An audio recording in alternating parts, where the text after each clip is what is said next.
Hola, este video está motivado para tratar de explicar de una forma accesible, trataré de hacerlo de esa forma, el átomo de hidrógeno en el modelo cuántico.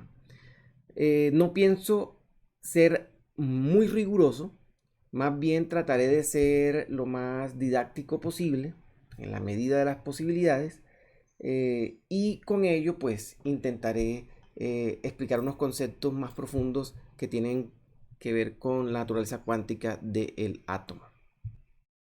Si hacemos una pequeña búsqueda en Wikipedia del átomo de hidrógeno, van a encontrar un modelo como esto, que es un modelo clásico.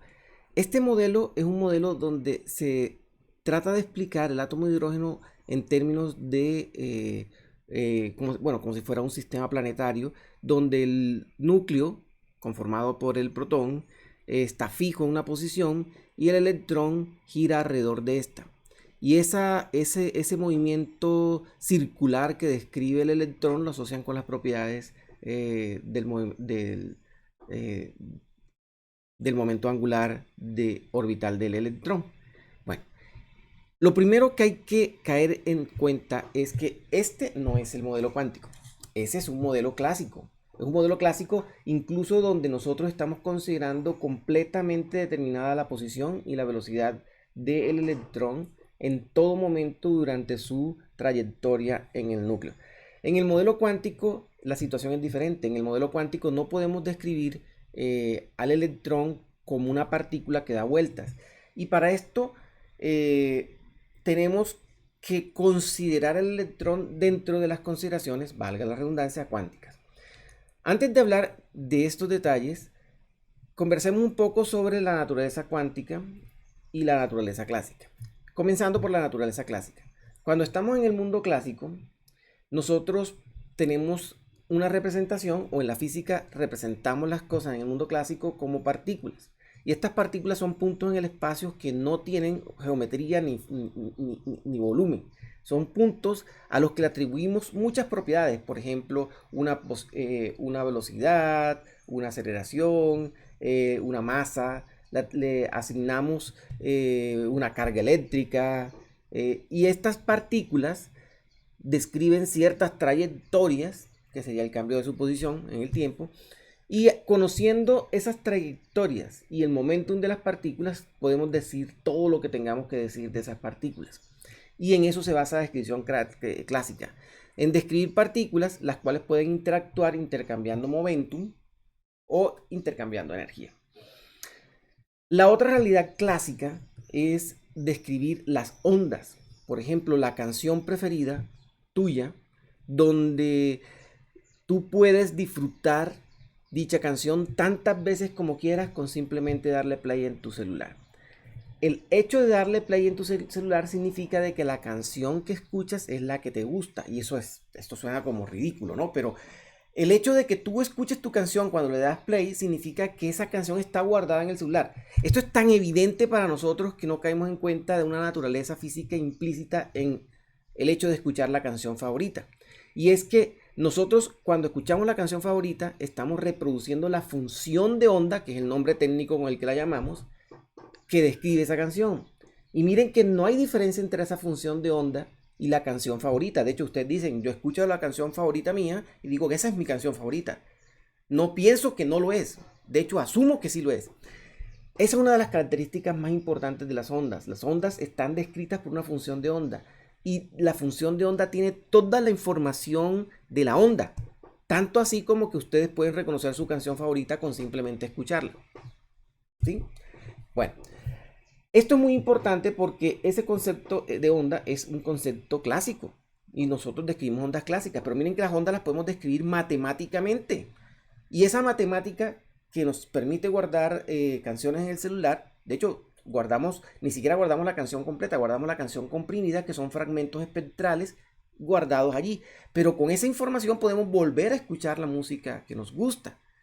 Y miren que esa música que nos gusta es exactamente la que nos gusta. Por lo tanto, no hay diferencia entre la música que nos gusta y la que escuchamos en el celular, porque es la misma. Entonces la función de onda es la misma onda y la podemos escribir matemáticamente. Entonces las ondas tienen esa característica que es muy importante. Miren que eso es del mundo clásico. A principios del siglo, bueno, a final del siglo XIX, principios del siglo XX, se comenzaron a observar unos experimentos donde las ondas se comportaban como partículas, ¿sí? En ese momento se creía que la luz era simplemente una onda. Ya se entiende que la luz está compuesta por partículas cuánticas y es mucho más complejo que solamente una onda electromagnética. Pero se creía que la luz era una onda electromagnética y las ondas deben comportarse como ondas. Pero se hace incidir luz sobre un metal y se arrancan electrones como si la luz se comportara como partículas, que es lo que se conoce como el efecto fotoeléctrico. Eso es raro. Además, se hicieron experimentos donde las partículas, las pepas, se comportan como ondas. Eso es raro. Los electrones se asumían como partículas. Recordemos el modelo clásico. Ojo, ese es clásico. Recordemos ese modelo clásico. Ese que está ahí dando vuelta es un clásico. Esa pepa que está ahí amarilla es un electrón. Y ese electrón debe comportarse como una partícula. Tú lanzas una pelota en una malla que tiene huecos del tamaño de la pelota y tú esperas que la pelota salga como pelota. Pues resulta que se hizo un experimento donde se mandaron un montón de electrones a un material metálico, unos núcleos de níquel, y lo que salió al otro lado fue un patrón de dispersión, un patrón de difracción. Y esos patrones de difracciones solo se observan en ondas. ¿Qué está pasando en la naturaleza? Se preguntaban a principios del siglo pasado. Pues, para cortar la historia, y vuelvo, insisto, esta es una explicación más didáctica que rigurosa, entonces vamos a asumir que nos inventamos otra nueva entidad que se llama la partícula cuántica. Es decir, mezclamos las características de onda y partícula en una misma entidad. Las ondas interactúan por superposición y las ondas se describen por una función de onda, son las características más importantes. Entonces una partícula cuántica tendría que tener una función de onda que la describe, o sea, tú la podrías grabar, y de ahí vienen unas cosas bien interesantes de las partículas cuánticas. En algún momento puede ser que los cuente, pero aquí nos vamos a centrar en el átomo de hidrógeno. Y pueden intercambiar momentum, ahora tienen momentum, pueden intercambiar energía, y estas partículas les podemos asociar otras propiedades adicionales. Entonces estas partículas cuánticas ya tienen muchas más propiedades que las partículas clásicas y que las ondas clásicas. Y le debemos a Schrödinger el descubrimiento de la ecuación de Schrödinger con la que podemos describir la naturaleza, la dinámica de cómo evolucionan estas partículas en el tiempo, si conocemos la función de onda. Y el hamiltoniano que la describe. Bueno, pero esos son otros cuentos. Ahora bien, ¿cómo es el modelo cuántico entonces? Entonces en el modelo cuántico nosotros no pensamos en posiciones, ni pensamos en partículas clásicas. Tenemos que pensar en partículas cuánticas. Y tenemos que pensarla más en como la música que nos gusta, es decir, como ondas, porque esa naturaleza de onda, la función de onda que heredan las partículas cuánticas es lo fundamental. Entonces, si nosotros nos queremos imaginar el átomo de hidrógeno, del cual seguramente ya hemos visto los orbitales, y sabemos muy bien que, bueno, que el S es el más simétrico y así tenemos los demás orbitales, ¿no? Que el S corresponde a un número cuántico orbital igual a 0, el P al 1, etc. Y estos dibujitos quizás los hemos visto muchas veces, pero ¿cómo debemos nosotros interpretar esto en el marco de la teoría cuántica? Ese es el detalle importante al que quiero llegar. Y para hacer eso, tenemos inevitablemente que hablar de simetría. Entonces aquí tengo un recipiente bastante simétrico. Si yo lo roto, ustedes se pueden dar cuenta que no ven diferencia alguna.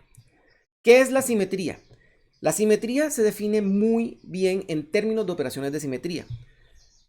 Para definir el momento angular orbital, tenemos que tener en cuenta simetrías de rotación. El spin también tiene que ver con simetrías de rotación. O sea, todo lo que sea momento angular tiene que ver con simetría de rotación.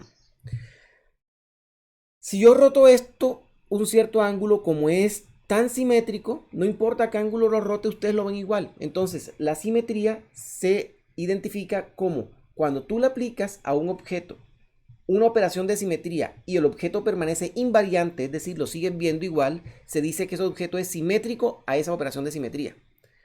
Ahora bien, voy a romper la simetría. Ahora le voy a dibujar una línea. Al dibujarle una línea, si yo trato de rotar este objeto, miren que ya no es simétrico, ya no es igual, ya la línea lo cambió. Ahora, si yo roto este 360 grados, vuelvo a recuperar la simetría. Voy a dibujarle otra línea exactamente en la parte posterior. Si ahora yo roto este objeto 180 grados, vuelvo a observar lo mismo. Eso se llama una simetría C2. Es decir, un ángulo de 180 grados. C2 es 360 grados entre 2. 180 grados mantengo la simetría. Si ahora le dibujo otros dos, por ejemplo, aquí a los lados, esto tendrá una simetría C4. Si yo roto 90 grados, vuelvo a recuperar el mismo objeto. Entonces, dependiendo de cómo sea la simetría del sistema, vamos a observar que al aplicar estas operaciones de simetría que mantienen invariante al objeto, nosotros vemos el objeto igual que antes de aplicar la operación de simetría. Pues resulta que los momentos angulares o la propiedad de momento angular en mecánica cuántica la tenemos que pensar como el resultado de simetrías a rotaciones. Y en este sentido, nosotros podemos darnos cuenta que no es lo mismo la simetría de los orbitales S que de los orbitales P o los D o los F. Todo orbital S tiene simetría esférica. Es una simetría, es la máxima simetría que podemos conseguir. Y están asociadas al número cuántico orbital L igual a 0. ¿De dónde sale que es L igual a 0 y por qué no 1? Esa es una pregunta muy buena que me han hecho. ¿Por qué 0 y no 1? Porque resulta que esa forma, acuérdense que la función de onda es la canción que me gusta, en términos de ondas clásicas. Por lo tanto, si las partículas cuánticas heredan el concepto de función de onda, la función de onda tiene que también poderse describir una función matemática que la describe y no debe haber diferencia entre esa función matemática y la partícula cuántica.